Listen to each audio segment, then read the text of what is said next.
out for the fulfillment of your body, soul, and mind.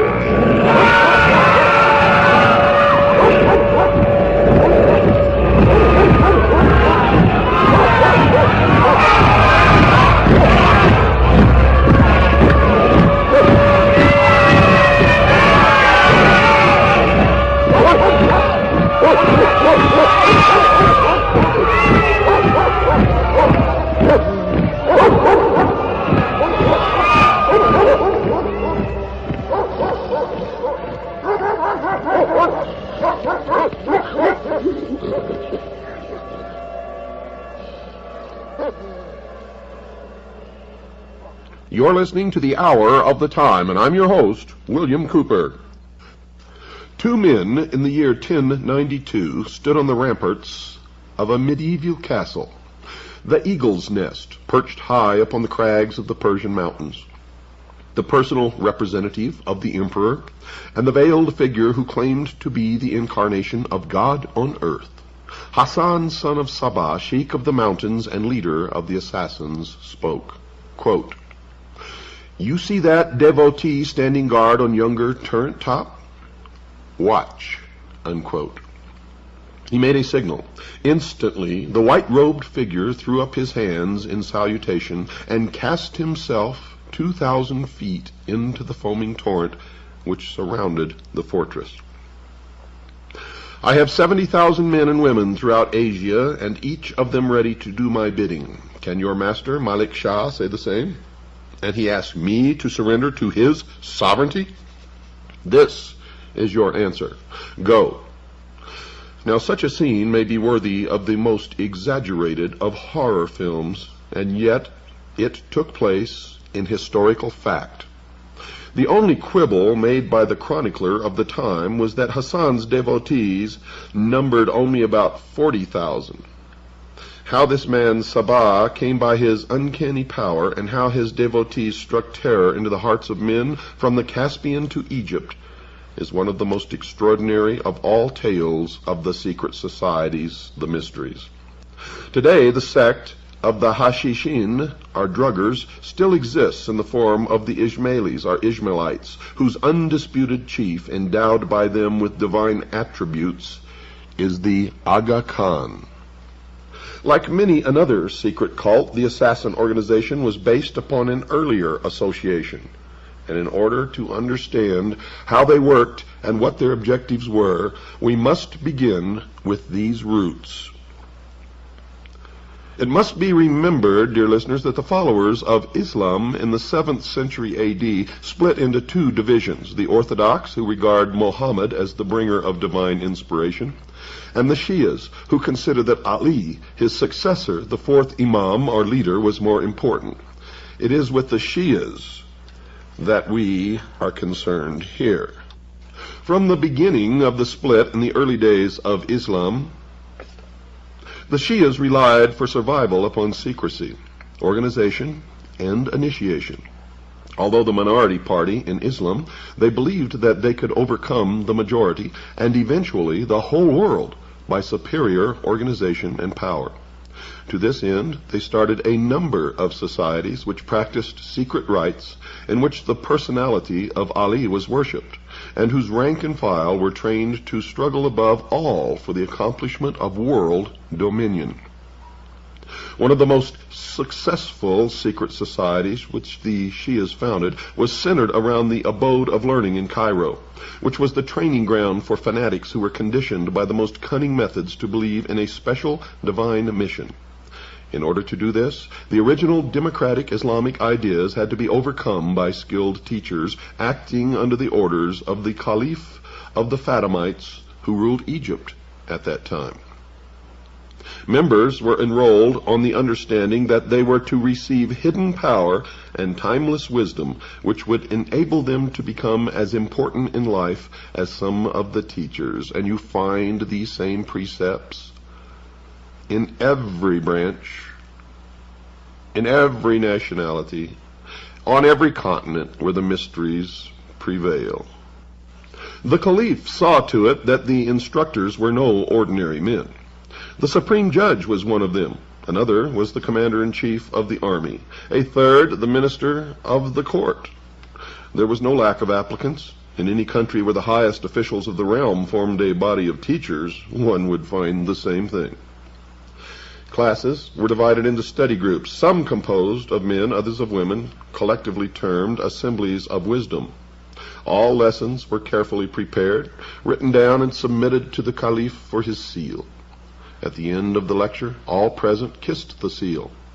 For did the caliph not claim direct descent from Muhammad through his son-in-law Ali, and thence from Ishmael, the seventh Imam? He was the embodiment of divinity, far more than any Tibetan Lama ever was. The university, lavishly endowed and possessing the best manuscripts and scientific instruments available, received a grant of 250,000 gold pieces annually from the caliph. Its external form was similar to the pattern of the ancient Arab universities, not much different from Oxford, but its real purpose was the complete transformation of the mind of the student.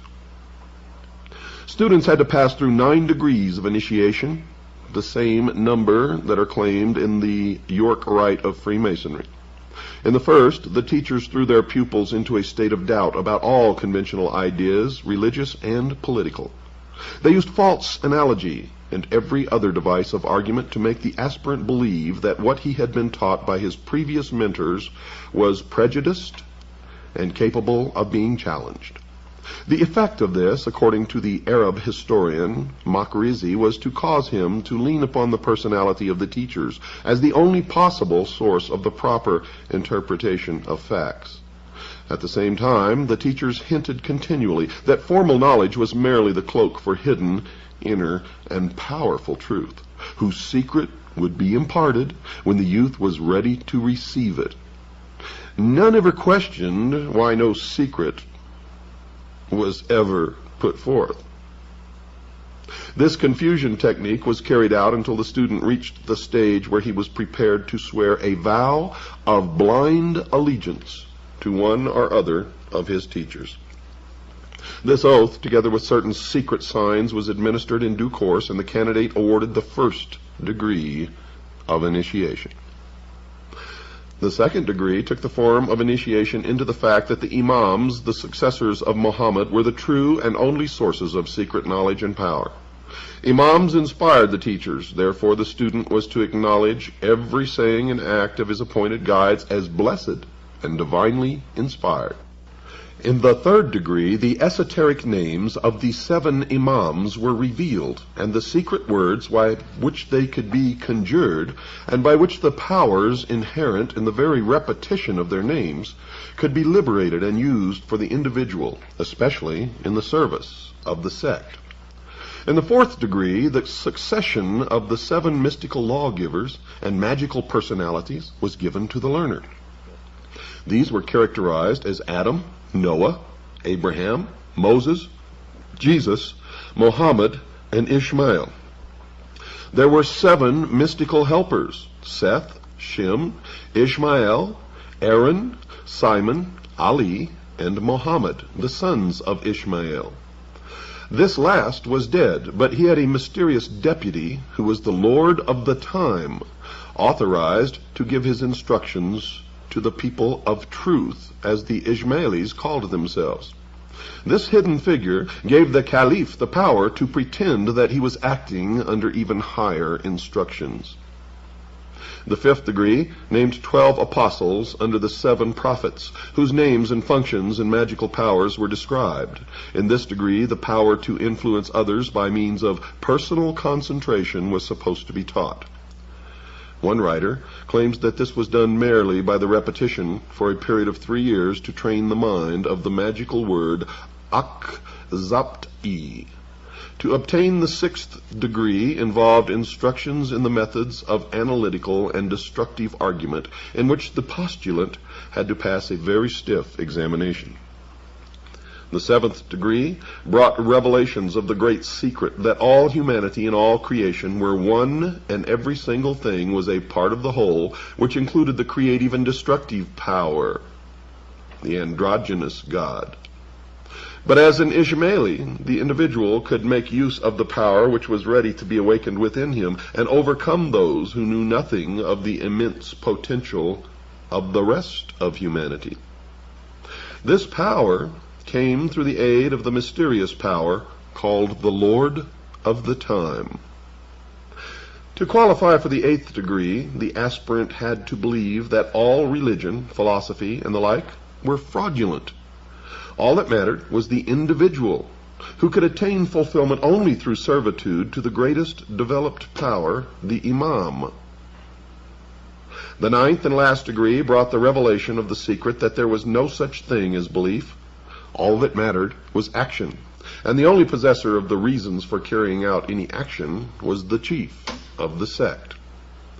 As a secret society, the organization of the Ishmaelis, as outlined above, was undoubtedly powerful and seemed likely to produce a large number of devotees who would blindly obey the orders of whomever was in control of the edifice. But, as with many other bodies of this kind, there were severe limitations from the point of view of effectiveness.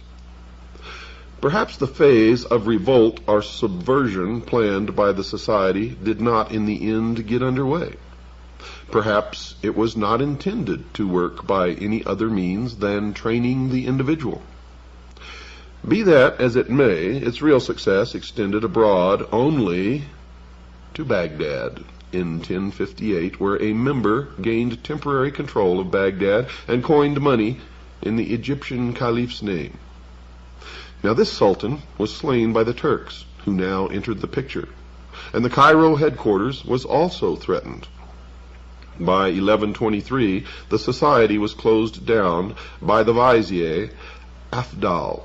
The rise of Turkish power seemed to have discouraged the expansionist Cairo sect so strongly that they almost faded out, and very little is heard of them after that date. It was left to Hassan, son of Sabah, the old man of the mountains, to perfect the system of the ailing secret society and found an organization which has endured for another 1,000 years. Who was Hassan? Well, he was the son of a Shia, Ali worshipper, in Khorasan, a most bigoted man who claimed that his ancestors were Arabs from Kufa. Now, this assumption was probably due to the fact that such a lineage bolstered up claims to religious importance then as now among Muslims. You see, the people of the neighborhood, many of them also Shias, stated very decisively that this Ali was a Persian, and so were his forebears. So it is generally thought that this is the truer version. As the governor of the province was an Orthodox Muslim, Ali spared no efforts to assume the same guise. Now this is considered to be completely permissible, the doctrine of intelligent dissimulation. As there was some doubt as to his reliability in the religious sense, he retired into a monastic retreat and sent his son Hassan to an Orthodox school. This school was no ordinary one. It was a circle of disciples presided over by the redoubtable Imam Muwafiq, about whom it was said that every individual who enrolled under him eventually rose to great power. It was here that Hassan met Omar Khayyam, the tent-maker poet and astronomer, later to be the poet laureate of Persia. Another of his schoolmates was Nizam al-Mulk, who rose from peasanthood to become prime minister. These three made a pact, according to Nizam's autobiography, whereby whichever one rose to high office first would help the others. And that tenet has survived to this day. It is how their own infiltrate all levels of society, military, and government, and then pull their brothers up into positions below them. It is the method for infiltrating and controlling large masses, populations, governments, military organizations, and society as a whole. Nizam the courtier became vizier to Alp Arslan, the Turkish Sultan of Persia, in a very relatively short time. He helped Omar in accordance with his vow and secured him a pension which gave him a life of ease and indulgence in his beloved Nishapur, where many of his Rubaiyat poems were written. Meanwhile, Hasan remained in obscurity, wandering through the Middle East, waiting for his chance to attain the power of which he had dreamed. Arslan the Lion died and was succeeded by Malik Shah. Suddenly Hasan presented himself to Nizam, demanding to be given a place at court. Delighted to fulfill his childhood vow, the vizier obtained for him a favored place and relates what transpired thus in his autobiography. Quote, I had him made a minister by my strong and extravagant recommendations. Like his father, however, he proved to be a fraud, hypocrite, and a self-seeking villain. He was so clever at dissimulation that he appeared to be pious when he was not, and before long he had somehow completely captured the mind of the Shah. Unquote. Now Malik Shah was young, and Hasan was trained in the Shia art of winning people over by apparent honesty, which means it has the appearance or the look of honesty, but truly is not. Just as the notice of apparent violations sent by the FCC. But Nizam was still the most important man of the realm, with an impressive record of honest dealing and achievements. Hasan decided to eliminate him. The king had asked in that year, 1078, for a complete accounting of the revenue and expenditure of the empire, and Nizam told him that this would take over a year. Hasan, on the other hand, claimed that the whole work could be done in 40 days and offered to prove it. There's that 40 days again. The task was assigned to him, and the accounts were prepared in the specified time. Something went wrong at this point. The balance of historical opinion holds that Nizam struck back at the last moment, saying, quote, By Allah, this man will destroy us all unless he is rendered harmless, though I cannot kill my playmate. Unquote. And whatever the truth may be, it seems that Nizam managed to have such disparities introduced into the final calligraphic version of the accounts that when Hasan started to read them, they appeared so absurd that the Shah, in fury, ordered him to be exiled.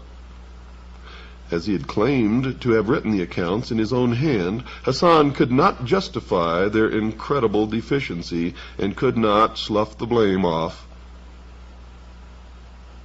upon his friend. Hasan had friends in Isfahan, where he immediately fled. There survives a record of what he said there, which sheds interesting light upon what was in his mind.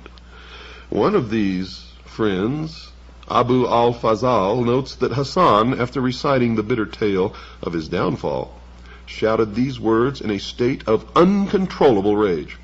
Quote, If I had just two devotees who would stand by me, then I would cause the downfall of that Turk and that peasant. Unquote.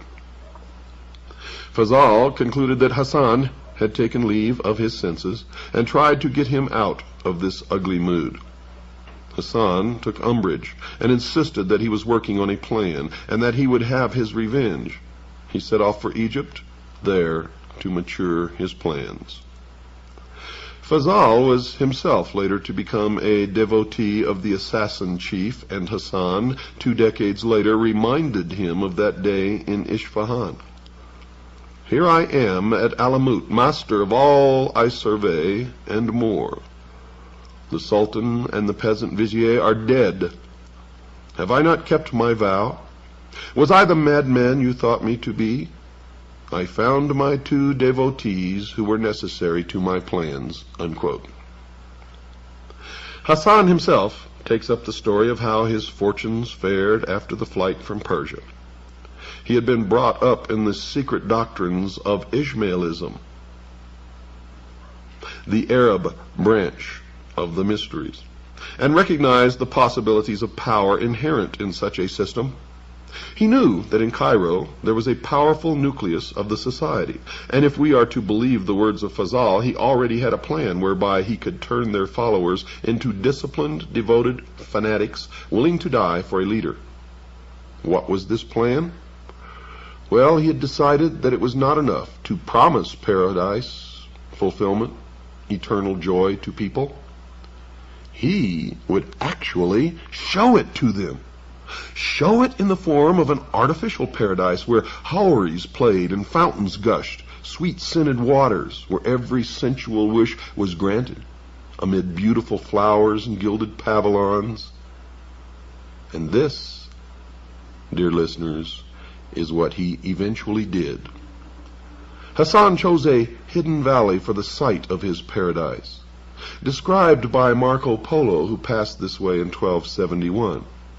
Quote, "In a beautiful valley enclosed between two lofty mountains, he had formed a luxurious garden stored with every delicious fruit and every fragrant shrub that could be procured. Palaces of various sizes and forms were erected in different parts of the grounds, ornamented with works of gold, with paintings, and with furniture of rich silks. By means of small conduits contained in these buildings, streams of wine, milk, honey, and some of pure water were seen to flow in every direction. The inhabitants of these places were elegant and beautiful damsels, accomplished in the arts of singing, playing upon all sorts of musical instruments, dancing, and especially those of dalliance and amorous allurement. Clothed in rich dresses, they were seen continually sporting and amusing themselves in the garden and pavilions, their female guardians being confined within doors and never allowed to appear. The object which the chief had in view in forming a garden of this fascinating kind was simply this: that Mohammed, having promised to those who should obey his will the enjoyments of paradise, where every species of sensual gratification should be found in the society of beautiful nymphs, he was desirous of it being understood by his followers that he also was a prophet and a compeer of Muhammad, and had the power of admitting to paradise such as he and he alone should choose to favor. In that order, and in order that none without his license should find their way into this delicious valley, he caused a strong and inexpugnable castle to be erected at the opening to it, through which the entry was by a secret passage, and thus the legend of Shambhala, or the paradise in the mountains, a valley of lush greenery, unending fruits, fair, beautiful maidens. Thus the legend began. Hassan began to attract young men from the surrounding countryside between the ages of 12 and 20, particularly those whom he marked out as possible material for the production of killers. And every day he held court, a reception at which he spoke of the delights of paradise, and at certain times he caused draughts of a soporific nature to be administered to 10 or sometimes a dozen youths. And when half dead with sleep, drugged out of their minds, he had them conveyed to the several places and apartments of the garden. Upon awakening from this state of lethargy, their senses were struck by all the delightful objects, and each perceiving himself surrounded by lovely damsels, singing, playing, and attracting his regards by the most fascinating caresses, serving him also with delicious viands and exquisite wines, until, intoxicated with excess and enjoyment, amidst actual, real rivers of milk and wine, he believed himself assuredly in paradise, and felt an unwillingness to relinquish its delights. When 4 or 5 days had thus been passed, they were thrown once more into a state of somnolency, and drugged and carried out of the garden. Then, upon being carried to his presence and questioned by him as to where they had been, their answer was, "In paradise, through the favor of your highness." And then, before the whole court, who listened to them with eager astonishment and curiosity, they gave a circumstantial account of the scenes to which they had been witnesses. The chief, thereupon addressing them, said, quote, "We have the assurance of our prophet that he who defends his Lord shall inherit paradise. And if you show yourselves to be devoted to the obedience of my orders, that happy lot awaits you," unquote. Now, suicide was at first attempted by some to be able to return to the paradise that they had just left, not knowing that it was an illusion. But the survivors were early told that only death in the obedience of Hassan's orders could give the key to paradise. And in the 11th century, it was not only credulous Persian peasants who would have believed such things were true. Even among the more sophisticated people, the reality of the gardens and houris of paradise were completely accepted. True, a good many Sufis preached that the garden was allegorical, but that still left more than a few people who believed that they could trust the evidence of their senses. The Ancient Art of Imposture by Abdul Rahman of Damascus gives away another trick of Hassan's. You see, he had a deep, narrow pit sunk into the floor of his audience chamber. One of his disciples stood in this in such a way that his head and neck alone were visible above the floor, and around the neck was placed a circular dish in two pieces which fitted together, with a hole in the middle. And this gave the impression that there was a severed head on a metal plate standing on the floor. Now, in order to make the scene more plausible, if that is the word, Hassan had some fresh blood poured around the head on the plate. Then the recruits were brought in, the initiates. "Tell them," commanded the chief, "what thou hast seen." Then the disciple, appearing as a head on the plate, described the delights of paradise. Quote, "You have seen the head of a man who died, whom you all knew. I have reanimated him to speak with his own tongue," unquote. And then he would really sever, treacherously, the man's head, in real earnest, and stuck for some time somewhere that the faithful would see it. And the effect of this conjuring trick, plus murder, increased the enthusiasm for martyrdom to the required degree, and gave him unbelievable control over his flock. There are many documented instances of the recklessness of the Fidayeen, devotees of the Ismailis, one witness being a Westerner who was treated a century later to a similar spectacle to that which had appalled the envoy of Malik Shah. But we've got to take a break first, folks. Don't go away. I'll be right back after this very short pause. Henry, Count of Champagne, reports that he was traveling in 1194 through Ismaili territory. Quote, "The chief sent some persons to salute him and beg that on his return he would stop at and partake of the hospitality of the castle. The count accepted the invitation. As he returned, the Dai el-Kibir, our great missionary, advanced to meet him, showed him every mark of honor, and let him view his castle and fortresses. Having passed through several, they came at length to one of the towers, which rose to an exceeding height. On each tower stood two sentinels clad in white. 'These,' said the chief, pointing to them, 'obey me far better than the subjects of your Christians obey their lords.' And at a given signal, two of them flung themselves down and were dashed to pieces. 'If you wish,' said he to the astonished count, 'all my white ones shall do the same.' The benevolent count shrank from the proposal and candidly avowed that no Christian prince could presume to look for such obedience from his subjects. When he was departing with many valuable presents, the chief said to him meaningly, 'By means of these trusty servants, I get rid of the enemies of our society,' unquote. Now, further details of the mentality of Hassan are given in what is supposed to be an autobiographical account of his early days. And it probably is, in fact, such because the method of his conversion does seem to follow the pattern which has been observed in fanatics of whatever religious or political persuasion. He was, he says, reared in the belief of the divine right of the Imams by his father.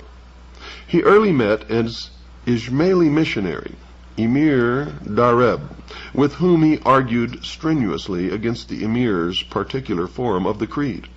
Then, some time later, he went through a bout of severe illness in which he feared to die and began to think that the Ismaili doctrine might really be the road to redemption and paradise. If he died unconverted, he might be damned. Thus it was that as soon as he recovered, he sought out another Ismaili propagandist, Abu Najam, and then others. Eventually, he went to Egypt to study the creed at its headquarters. He was received with honor by the Caliph due to his former position at the court of Malik Shah. In order to increase their own importance, the high officials of the court made a good deal of public play of the significance of the new convert. But this fact seemed in the end to help Hassan more than it did them. He entered into political intrigue and was arrested, then confined in a fortress. No sooner had he entered the prison than a minaret collapsed, and in some unexplained way this was interpreted as an omen that Hassan was in reality a divinely protected person. The Caliph, hurriedly making Hassan a number of valuable gifts, had him put aboard a ship sailing for northwest Africa. This gave him the funds which he was to use for setting up his paradise, and also, through some quirk of fate, the disciples whom he sought. A tremendous storm blew up, terrifying the captain, crew, and passengers alike. Prayers were held, and Hassan was asked to join. He refused. Quote, "The storm is my doing. How can I pray that it abate?" unquote, he asked. And then says this, quote, "I have indicated the displeasure of the Almighty. If we sink, I shall not die, for I am immortal. If you want to be saved, believe in me, and I shall subdue the winds," unquote. Well, at first, the offer was not accepted. Presently, however, when the ship seemed on the point of capsizing, the desperate passengers came to him and swore eternal allegiance. Hassan was still very calm, and continued so until the storm abated.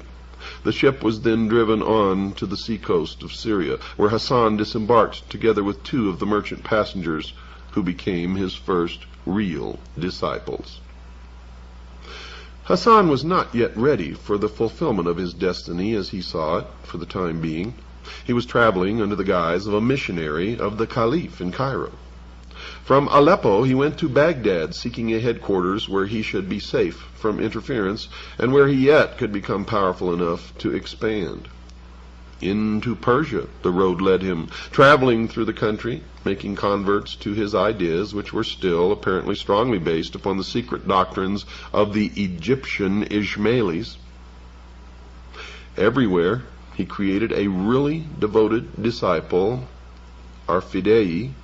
He bade him stay and try to enlarge the circle of his followers. These circles became hatching grounds for the production of self-sacrificers, the initiates, who were drawn from the ranks of the most promising ordinary converts. Thus it was that miniature training centers, modeled upon the abode of learning, were in being within a very few months of his return to his homeland. During his travels, a trusted lieutenant, one Hussein Kahini, reported that the Iraqi district where the fortress of Al-Umat was situated seemed to be an ideal place for proselytism. Most of the ordinary people of that place, in fact, had been persuaded into the Ismaili way of thinking. The only obstacle was the government. Ali Mahdi, who looked upon the Caliph of Baghdad as his spiritual and temporal lord. The first converts were expelled from the country. But before many months, however, there were so many Ismailis among the populace that the governor was compelled to allow them to return. Hassan, though he would not brook, would not allow him. The prospective owner of Alamut decided to try a trick. He offered the governor 3,000 pieces of gold for the amount of land which could be encompassed by the hide of an ox. When Mahdi agreed to such a sale, Hassan produced a skin, cut it into the thinnest possible thongs, and joined them together to form a string which encompassed the castle of Alamut. Although the governor refused to honor any such bargain, Hassan produced an order from a very highly placed official of the Seljuk rulers, ordering that the fortress be handed over to Hassan for 3,000 gold pieces. Well, it turned out that this official was himself a secret follower of the Sheikh of the Mountain. The year was AD 1090. Hassan was now ready for the next part of his plan. He attacked and routed the troops of the emir who had been placed in the governorship of the province, and wielded the people of the surrounding districts into a firm band of diligent and trustworthy workers and soldiers answerable to him and him alone. Within 2 years, the vizier Nazim al-Mulk had been stabbed to the heart by an assassin sent by Hassan, and the Emperor Malik Shah, who dared to send troops against him, died in grave suspicion of poison. Hassan's revenge upon his class fellow was to make him the very first target of his reign of terror. You see, with the king's death, the whole realm was split up into warring factions. For long, the assassins alone retained their cohesion.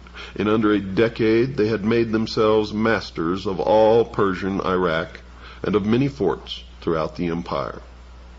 This they did by forays, direct attack, the poisoned dagger, and in any other manner which seemed expedient. Indeed, the ends always justified the means. The Orthodox religious leaders pronounced one interdict after another against their doctrines, all to no effect.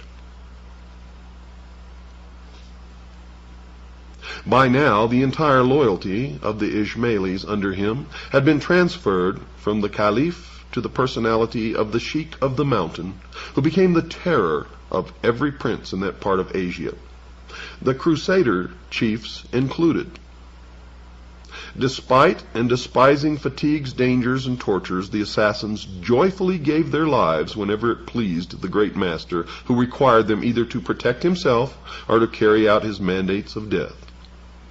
The victim, having been pointed out, the faithful, clothed in a white tunic with a red sash, the colors of innocence and blood, went on their mission without being deterred by distance or danger. Having found the person they sought, they awaited the favorable moment for slaying him, and their daggers very seldom ever missed their aim. Richard the Lionheart was at one time accused of having asked the Lord of the Mountain to have Conrad of Montferrat killed, a plot which was carried out thus, quote, 2 assassins allowed themselves to be baptized, and placing themselves beside him, seemed intent only on praying. But the favorable opportunity presented itself. They stabbed him, and one took refuge in the church.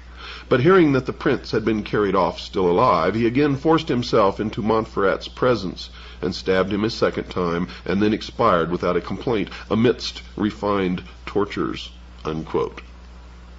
You see, the method of controlling men's minds that Hassan had perfected was extremely effective and powerful, and not even one incident of one of his followers failing to carry out his orders exactly can be found. The order of the assassins had perfected their method of securing the loyalty of human beings to an extent and on a scale which has seldom been paralleled. The assassins carried on the battle on 2 fronts. You see, they fought whichever side in the Crusades served their purposes. They fought with the Knights Templar, and they fought against the Knights Templars. At the same time, they continued the struggle against the Persians. The son and successor of Nizam al-Mulk was laid low by an assassin dagger.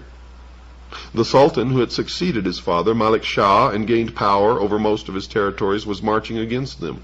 One morning, however, he woke with an assassin weapon stuck neatly into the ground near his head. Within it was a note warning him to call off the proposed siege of Alamut.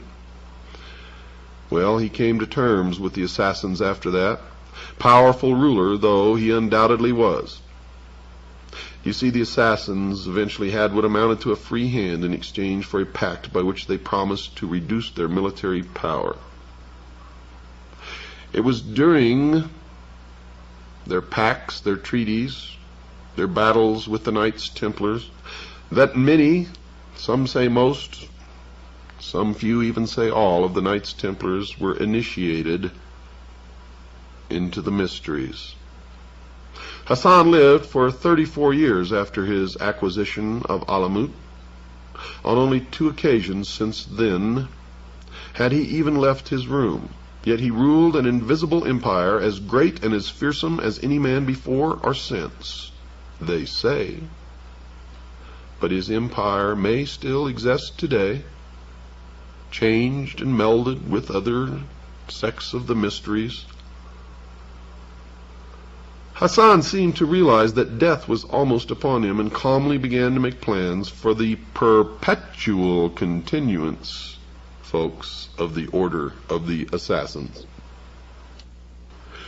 And we now begin the latter days of the Assassins, which we will not finish in this hour, but will finish in the next. The ruler of one of the most terrifying organizations the world has ever known was without a lineal successor. In fact, he had had both of his sons killed, one for carrying out an unauthorized murder, and the other for drinking wine. Certainly a case of do as I say, not as I do. He called his 2 most trusted lieutenants from the strongholds which they maintained on his behalf, Kia Buzurg Umid, Kia of Great Promise, and Abu Ali of Qazwin.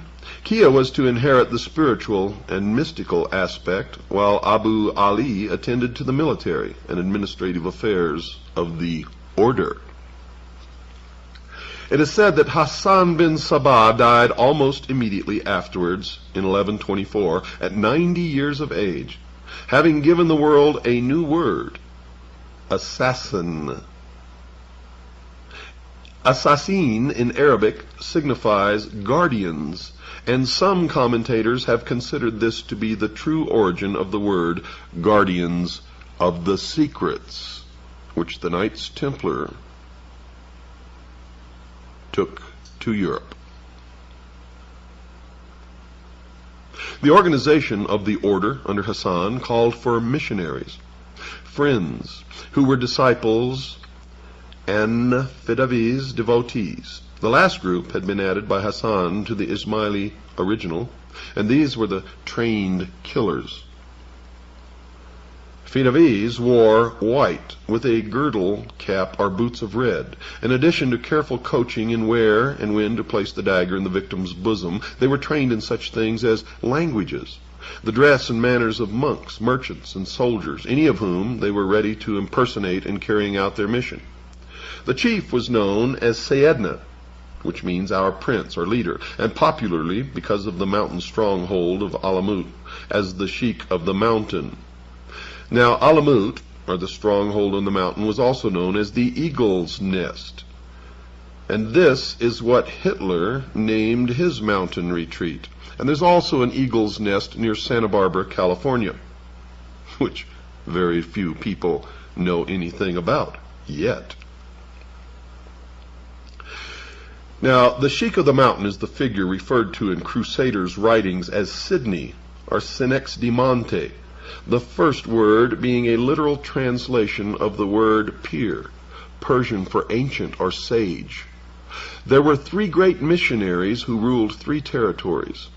After the Friends and Fidavis came to the Laziks, aspirants who were being trained for membership of the society but were as yet uninitiated. Now, Hassan reduced the original number of degrees of initiation from 9 to the mystical number of 7. A similar number of regulations formed the rules of the order. This, in fact, comprised the working plan of the spreading of the faith.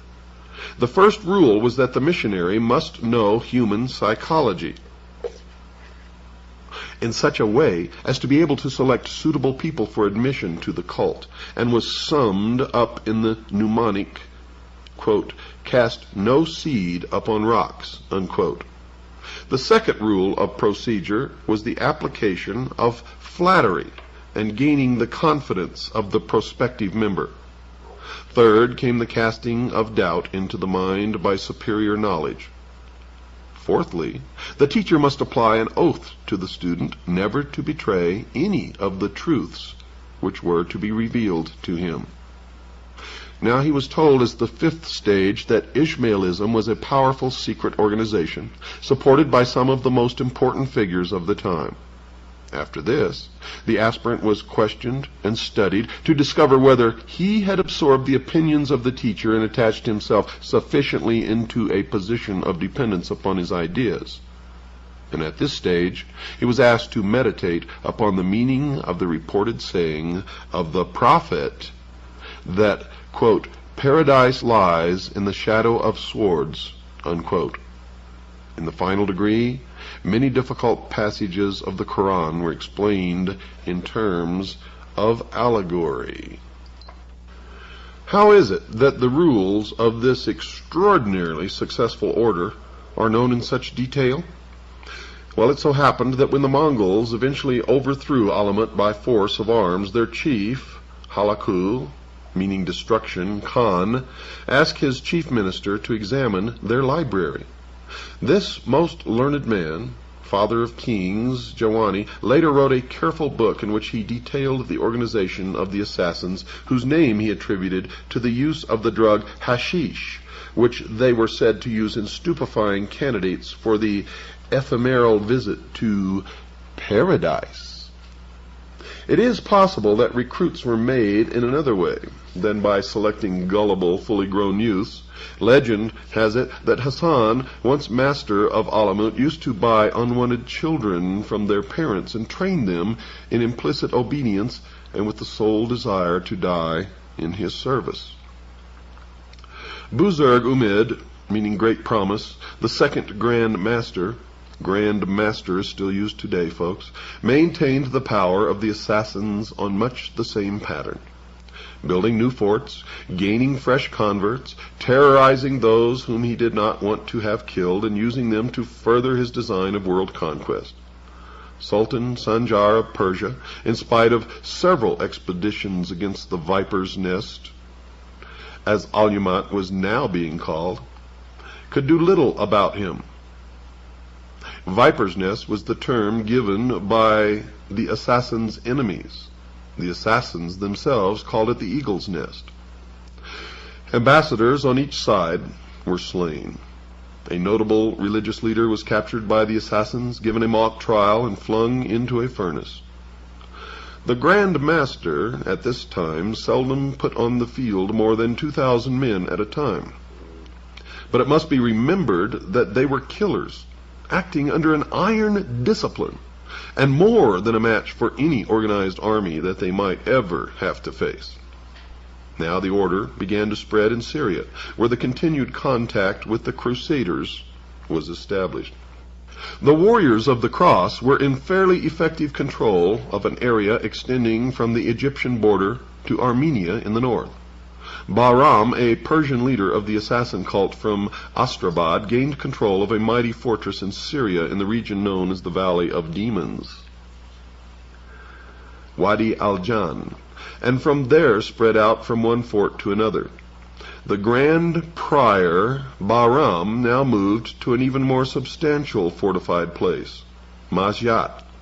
Bahram's successor, Ismail, the lash-bearer, planted a trained devotee on the saintly vizier of Baghdad, into whose confidence he worked his way to such an extent that this assassin, now called the Father of Trust, was actually made Grand Judge of Baghdad. The Crusaders had by now been about 30 years in the Holy Land, and the assassins decided that they could usefully form an alliance with them aimed against Baghdad. A secret treaty was therefore made between the Grand Master and Baldwin II, King of Jerusalem, whereby the Ismaili Grand Judge would have opened the gates of Baghdad treacherously to the Crusaders if the fortified city of Tyre were handed over to the assassins for their part in the transaction. Well, as with most plans, something went wrong. The judge had ordered an underling to open the city gates. This service had told the military commander of Damascus, who lost no time in killing the man, the vizier, and 6,000 people believed to be secret assassins within the city.